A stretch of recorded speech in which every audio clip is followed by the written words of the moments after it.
রাজনৈতিক পারোত্তঙ্গে মেদিনীপুরে এবার সবংয়ে থানা ঘেরাও বিজেপি কর্মীদের মারধর হুমকির অভিযোগ।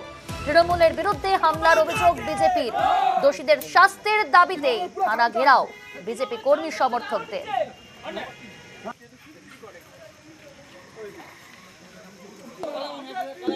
দেখুন, গতকাল রাত 9টা থেকে তৃণমূলের হারমাত বাহিনীরা অতনু সিং এর নেতৃত্বে সারা 4 নম্বর অঞ্চলে বিজেপি কার্যকর্তাদেরকে বাড়িতে গিয়ে লোহার রড রিভলভার নিয়ে বাড়িতে গিয়ে মারধর করেছে, ঘরদর ভাঙচুর করেছে।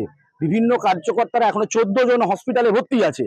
যতক্ষণ না আমাদের দাবি, যতক্ষণ না অতনু সিং সহ তার গ্যাং অ্যারেস্ট হচ্ছে, ততক্ষণ আমাদের আন্দোলন চলবে।